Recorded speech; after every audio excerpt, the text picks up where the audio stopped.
হারের হ্যাট্রিক থেকে জয়ের হ্যাট্রিক। হাবাসের আগমনে মাত্র 50 দিনের ব্যবধানে ধুঁকতে থাকা মোহনবাগানে যেন বসন্ত এসে গেল। আইএসএল জয়ের হ্যাট্রিক মোহনবাগানের।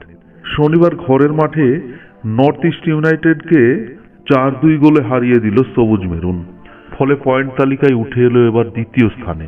শীর্ষস্থানে থাকার লড়াইয়ে এবার উড়িষ্যা এফসির ঘাড়ের কাছে নিঃশ্বাস ফেলতে শুরু করলো মোহনবাগান। আর শনিবার গোলে ফিরলেন লিস্টন কোলাসো, পাশাপাশি জেসন কমিন্স, ত্রিমিদি পেত্রাতোস, সাহাল সামাদও গোল করলেন। তবে মোহনবাগান এই ম্যাচে বড় ব্যবধানে জয় পেলেও প্রথমার্ধে অনেকটা সময় জুড়েই কিন্তু ছিল নিষ্প্রভ। দ্বিতীয় অর্ধ থেকে তাদের আসল খেলা শুরু করে। নর্থ ইস্টকে একদম নিষ্প্রভ করে রেখেছিল তারা।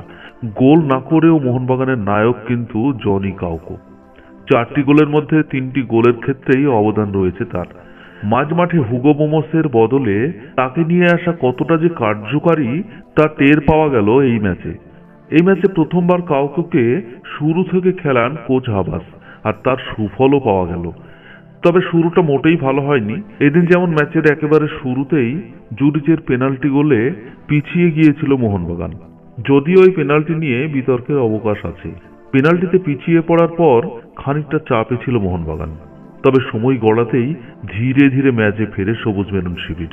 তবে ওই গোল শোধ করতে প্রথমার্ধের একদম শেষ পর্যন্ত সময় লেগে যায়। প্রথমার্ধের ইনজুরি টাইমে দুর্দান্ত গোল করে সমতা ফেরান লিস্টন। তার ঠিক মিনিট দুয়েক পরেই ফের গোল। এবারে গোলদাতা কামিন্স। দিমির দুর্দান্ত পাসের জেরে কার্যত ফাঁকা গোলে বল ঠেলে দেন তিনি। প্রথমার্ধের শেষে মোহনবাগান এগিয়ে যায় 2-1 গোলে। দ্বিতীয়ার্ধের শুরুতে আবার ওলটফোরান। খেলার গতির বিপরীতে গিয়ে জুরিচ ফের গোল করে নর্থ ইস্টের হয়ে সমতা ফেরান।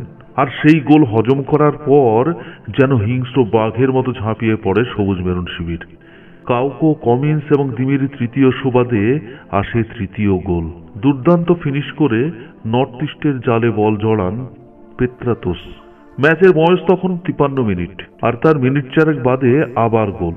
এবার কাউকোর ডিফেন্স চেরা পাস থেকে দুর্দান্ত গোল সাহালের। মোহনবাগান এগিয়ে যায় 4-2 গোলে। যদিও এর পরও গোলের সুযোগ এসেছিল, তবে শেষ পর্যন্ত গোল করা যায়নি। এদিনের জয়ে মোহনবাগান আত্মবিশ্বাসী। তারা জানিয়ে দিল যে পিছিয়ে পড়লেও ভেঙে পড়তে নেই, এবং এই জয়ের ফলে হাবাসের দল লিগ টেবিলে 2 নম্বরে উঠে আসলো।